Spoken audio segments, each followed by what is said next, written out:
আমরা মানুষের চেহারা দেখে মূল্যায়ন করি, আমরা মানুষের মাল দেখে মূল্যায়ন করি, কিন্তু হাদিস বলে ভিন্ন কথা। হাদিস ভিন্ন কথা বলে।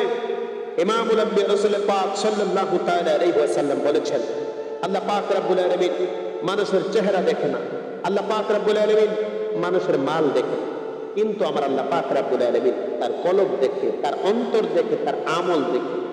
যে ব্যক্তির আমল ভালো ওই ব্যক্তি আল্লাহর কাছে প্রিয়, যে ব্যক্তির কলব ভালো ওই ব্যক্তি আমরা আল্লাহ পাক রব্বুল আলামিনের কাছে প্রিয়। এই জন্য আমরা বেশি বেশি করে আমরা আল্লাহ পাক রব্বুল আলামিনের কাছে দোয়া করব, প্রার্থনা করব, রাব্বি আরজুকনি কলবান সালিমান ওয়া লিসানান সাদিকান ওয়া আমালান মুতাকাব্বালা।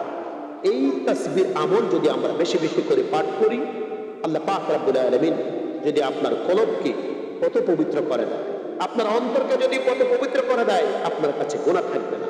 আপনি যদি গুনাহ থেকে মাহরুম হয়ে যান,